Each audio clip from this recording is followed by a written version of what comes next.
एक ऐसा पीर जो दम दरूद करने के साथ बच्चियों के साथ जिना भी करता था। अस्सलाम वालेकुम, कैसे हैं आप लोग? मैं हूं आपके साथ अदनान और आज जो वाक़या आपसे शेयर करने जा रहा हूं ये हर वालिदैन के लिए बड़ा ज़रूरी है। आज के जदीद दौर में भी बहुत बार ऐसे होता है कि हम अपने इलाज के लिए पीरों फ़कीरों के पास चले जाते हैं। वो पीर फ़कीर जो बड़े कामिल होते थे वो अब मर चुके हैं, ऐसे लोग नहीं, अब तो ढोंगी लोग बचे हैं। लाहौर में जावेद नामी शख्स है जिसकी बेटी है और इकलौती एक ही बेटी है, वो बीमार रहती है। मसला क्या है, उसको दौरे पड़ते हैं।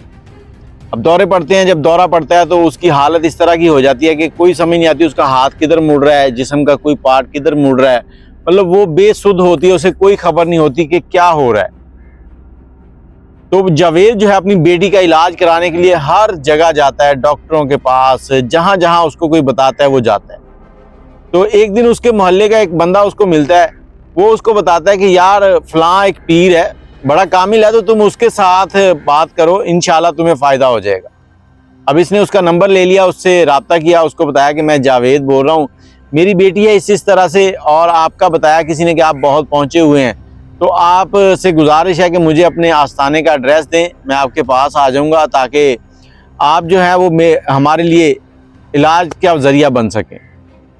अब पीर साहब ने पूरी डिटेल सुनी, तफसील से डिटेल सुनने के बाद उन्होंने कहा कि आप बच्ची को मेरे पास लाने की बजाय आप अपने घर पे ही रखें, मुझे आपका घर भी देखना है कि वहाँ कोई मसला तो नहीं है, फिर वहीं पे बच्ची को भी देख लेंगे। अब पीर साहब घर पहुँचे हैं, उनके मुरीद जब पीर साहब आए हैं तो घर में खुशबुएँ लगी हुई हैं, घर साफ़ सुथरा, पीर के आने से पहले ही दरवाज़ा खोल दिया, अच्छे अच्छे खाने बनाए हुए हैं। पीर साहब ने बच्ची को देखा, बच्ची को एक कमरे में ले गए, वहाँ जाकर उस पर दम वगैरह किया। पहले तो पीर साहब ने पूरे घर को देखा, घर देखने के बाद कहते हैं कि आपके घर के ऊपर काला जादू है, अब बच्ची को भी देखना है। तो बच्ची को कमरे में ले जाता है और देखता है, देखने के बाद बाहर आता है तो फिर कहता है कि बच्ची जो है ना, इसके ऊपर भी जिन का साया है, अब इसका जिन जो है वो निकालने के लिए अमल करना पड़ेगा। तो ये चीज़ें जो हैं ये ज़रूरी हैं, ये आप ले आएँ। जावेद जो है वो जल्दी से जाता है क्योंकि उसको इलाज की ज़रूरत होती है, वो चाहता है कि उसकी बेटी जो है वो ठीक हो जाए। अब वो जाता है बाज़ार से वो चीज़ें ले आता है जो उसने लिख दी थी, ला के तो एक कमरा कहता है कि जिसमें सामान ना हो ज़्यादा, वो खाली सा कमरा चाहिए, उस कमरे में चला जाता है, सारी चीज़ें रखता है। एक ड्रामा रचा रहा था वो, रखने के बाद बच्ची को वहाँ ले जाता है और वालिदैन को कहता है कि आपने अंदर नहीं आना। अंदर जाता है, कुछ चीखों की आवाज़ भी आती है, वो अपना काम करता है, करने के बाद वो चला जाता है। अब चला गया तो कुछ दिनों के बाद उसने दोबारा मुरीद को फ़ोन किया, जावेद को, पीर साहब ने फ़ोन किया। फ़ोन करके कहता है कि कैसी है बच्ची? उन्होंने कहा जी जो आप सामान दे गए थे, क्योंकि वो जाते वक्त कुछ तावीज़, कुछ इस तरह की चीज़ें दे गया था, ये पिलानी है, ये ऐसे करना है, ये वहाँ दबाना है, ये वहाँ दबाना है, आपके घर से सारा मसला ठीक हो जाएगा। तो पीर साहब ने पूछा आप कैसे हैं? वो कह रहे जो आपने कहा था वो मैं कर रहा हूँ, तो इंशाल्लाह जल्द ठीक हो जाएंगे। पीर ने कहा नहीं, मेरे मुवक्किल रात हाज़री हुई थी तो वो बता रहे थे कि वहाँ गड़बड़ है, एक जो अमल है और करना पड़ेगा। अब पीर साहब आ गए हैं, आके फिर बच्ची को कमरे में ले गए, ले जा के वो अमल किया। अमल करने के बाद बाहर निकले हैं, कहते जी अब ठीक हो जाएगा। पीर साहब चले गए। अब पीर साहब के ऊपर इनका इतना एतमाद हो गया था कि जब भी कोई थोड़ा बहुत बच्ची को कोई मसला होता तो पीर साहब को बुला लेते। कुछ महीने गुजर गए। अब पीर साहब जो है अपनी बेगम के साथ इनके घर आना शुरू हो गया था, बेगम को भी साथ ले आता ताकि इन लोगों को शक ना हो। कमरे में जाता, सारा अमल करता। अब बच्ची जो थी वो घर वालों को कुछ बता नहीं रही थी, घर वाले जो थे वो यही समझते थे कि इसके ऊपर ये जिन का साया ही है, इंशाल्लाह ठीक हो जाएगी। तो बच्ची जो है उस अमल के बाद बेसुध पड़ी होती थी और ये इनको यही कहता था कि आपने इसको अब थोड़ी देर छेड़ना नहीं है, उसके बाद ये खुद ही ठीक हो जाएगी। ये अमल काफ़ी अर्सा चलता रहा। एक दिन बच्ची की तबीयत जो है ना वो ख़राब होती है, इस बार उसको दौरा नहीं पड़ता, कुछ मामलात और होते हैं। तो बच्ची की वालदा उसको देखती है और देखने के बाद डॉक्टर के पास ले जाते हैं, क्योंकि उसको दौरा तो पड़ा ही नहीं था और मामला था।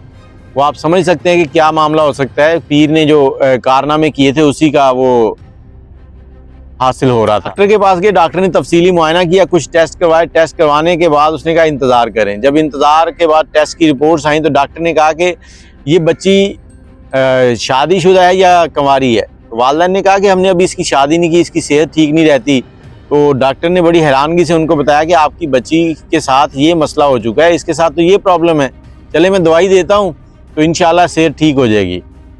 बाकी आप इस पर फिक्र करें, आपको सोचने की ज़रूरत है कि मामला क्या चल रहा है। जावेद घर पहुँचता है, घर पहुँचते ही वो पीर साहब को फ़ोन करता है, पीर साहब बच्ची की जो है ना तबीयत ख़राब हो गई है, तो एक बार दम कर जाएं। अब पीर जो था उसकी तो लॉटरी लगी हुई थी, वो जब भी आता था दम भी करता था, यकदम भी करता था, सारे काम करके चला जाता था। और मैं हैरान हूँ ऐसे वालिदैन पे जो इस तरह अपनी जवान बेटी को किसी अनजान शख्स के साथ अकेले कमरे में छोड़ देते थे। अब पीर साहब आए हैं तो पीर साहब ने कहा जी वो अकेले कमरे में बच्ची को लेके जाना है। तो उधर जावेद कहता है कि ठीक है पीर साहब, मैं ज़रा बाहर वाले दरवाजे की कुंडी लगाऊँ। अब वो कुंडी लगा के आते हैं तो पीर साहब की बाजू पकड़ते हैं। कहता पीर साहब तुम ये क्या ड्रामा कर रहे हो? पीर कहता तुम लोग क्या कह रहे हो, तुम मेरी इज्जत पे हाथ डाल रहे हो, मेरे ऊपर बात कर रहे हो। उसने कहा जी हमें सब कुछ पता चल चुका है जो तुम कार्रवाई करके जाते हो, अब तुम्हें थाने लेके चलूंगा। इतनी बात करनी थी तो पीर साहब की टून बदल गई। मेरा हाथ छोड़ो, मैं तुम्हें कहता हूँ कि तुम्हें इसका खमियाजा भुगतना पड़ेगा, पहले ये देखो। अब जावेद हैरानगी के साथ उसको छोड़ता है, वो जेब से एक कागज़ निकालता है। कागज़ क्या निकालता है? कागज़ होता है निकाहनामा। कहता देख लो तुमने थाने जाना है तो जाओ, मैं ये निकाहनामा दिखाऊंगा, मैं बच जाऊंगा और फिर तुम क्या करोगे? जावेद जो है वो अभी उसको पकड़े हुए ही था कि अचानक बच्ची की तबीयत जो है वो ख़राब होती है, बच्ची को दौरा पड़ता है, वो गिर जाती है। वो वालिद और वालदा बच्ची की तरफ होते हैं। इतनी देर में पीर साहब को मौका मिलता है, पीर साहब वहाँ से हाथ छुड़वाते और निकल जाते हैं। ये 18 अक्टूबर 2024 में थाने में एक FIR लाहौर में ही दर्ज हुई है, जिसमें लिखा गया है कि ये पीर साहब इस तरह से आते थे, ये काम इन्होंने किए हैं और इन्होंने हमारी बच्ची से कहा कि घर में जितना सोना है वो लेके आओ, मैं उस पर दम करके तुम्हें दूंगा ताकि तुम्हारे पास जो जिन आते हैं वो नहीं आएंगे। और ये शख्स बच्ची की नाजेबा हालत के अंदर वीडियोस भी बनाता था।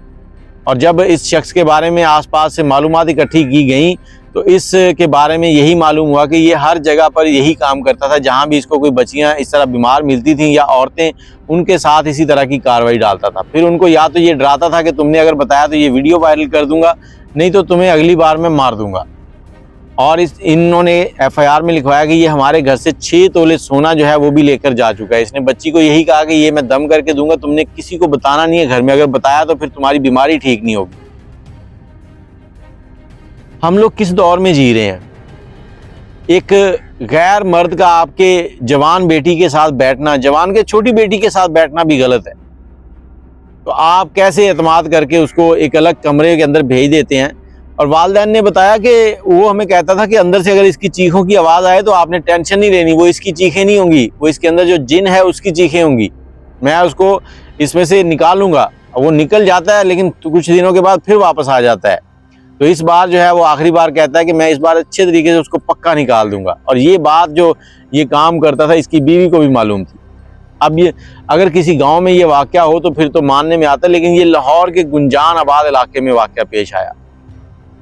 क्या हम लोग तालीमात से इतना दूर हो चुके हैं? बच्चों के साथ अगर कोई मामलात हैं तो उनके मुकम्मल ट्रीटमेंट करवाएं, मेडिकल की तरफ जाएं। आज किस चीज़ का इलाज मुमकिन नहीं है?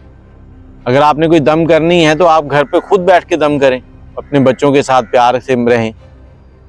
अगर आपके पास कोई सवाल है तो कमेंट में ज़रूर बताइएगा। बाकी ऐसे ढोंगी लोगों से बच के रहें। फिर ये लोग कहते हैं कि हमारे बाबों के बारे में आप लोग बुरी बातें करते हैं। बाबों ने खुद अपने आप को ख़राब कर रखा है। वीडियो को शेयर कर दीजिएगा। अल्लाह हाफ़िज़।